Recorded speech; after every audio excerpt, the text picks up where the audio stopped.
On the morning of August 10, 2019, the routine at Manhattan's Metropolitan Correctional Center was abruptly shattered, sending shockwaves through the facility and beyond its imposing walls. Guards making their early rounds discovered Jeffrey Epstein unresponsive in his cell. Cell 71.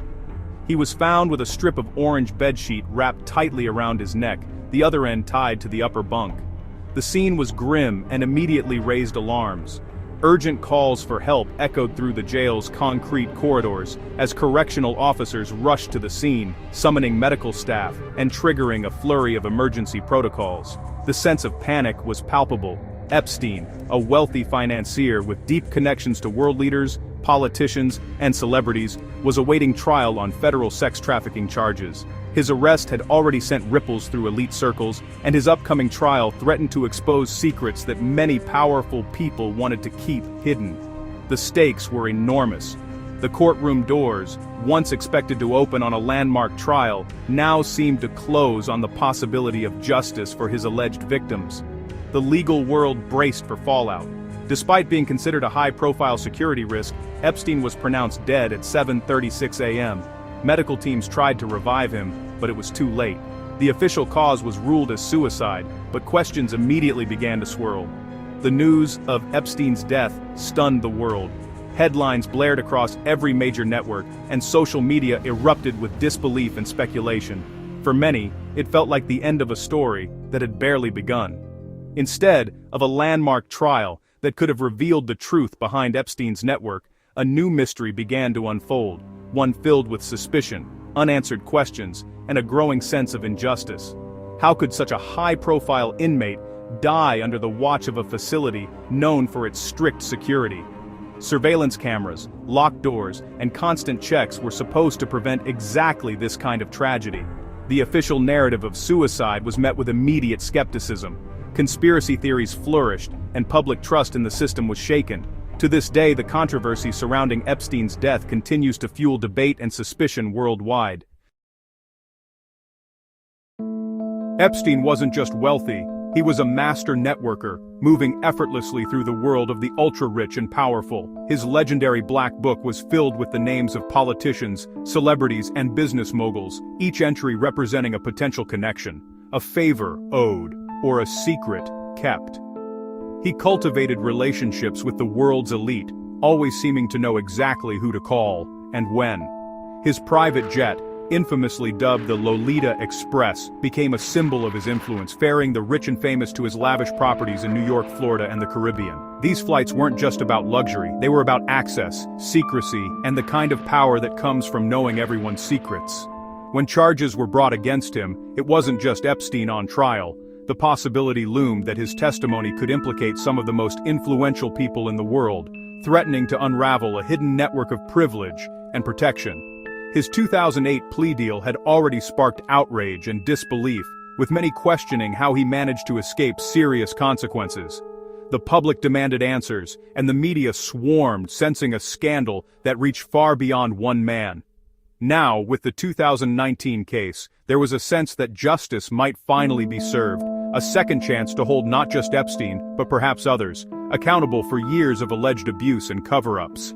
But before the truth could come out, Epstein's sudden death in his jail cell silenced him forever. The man who knew too much would never testify, leaving countless questions unanswered and fueling endless speculation. Many wondered, how could someone with so much to lose and so much information to trade be left so vulnerable? Was it negligence or something more sinister? The mystery only deepened as the world realized just how much power can hide in the shadows.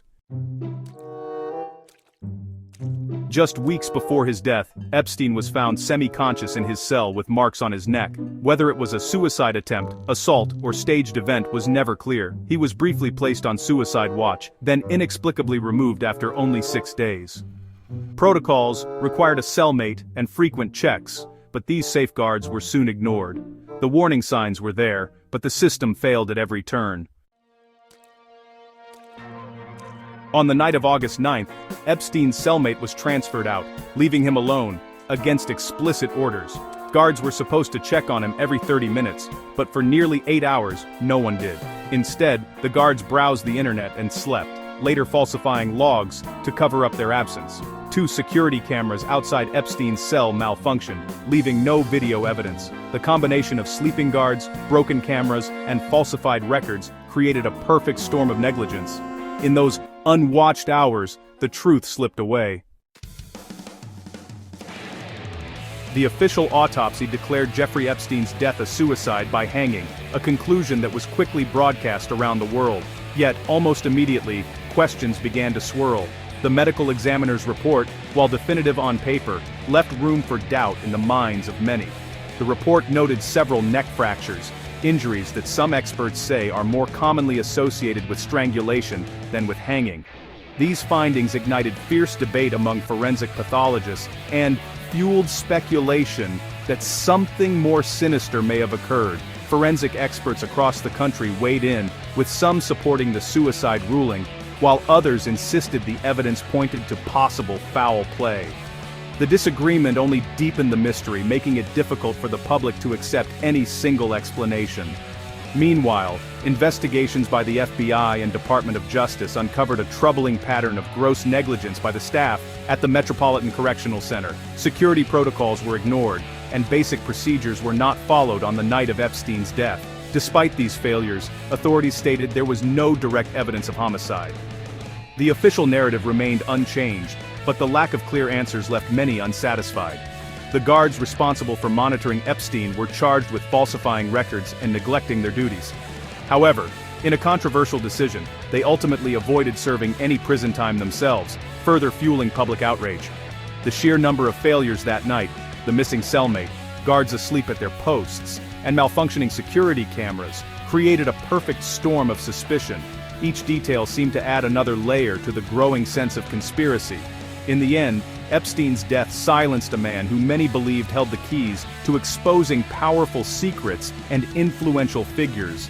The abrupt end to his life left countless questions unanswered. Officially, the case is closed, filed away as just another tragedy within the justice system. But the circumstances surrounding his death continue to haunt investigators, journalists, and the public alike. For millions of people, what really happened in Cell 71 remains an open question, one that may never be fully answered but will continue to spark debate and suspicion for years to come.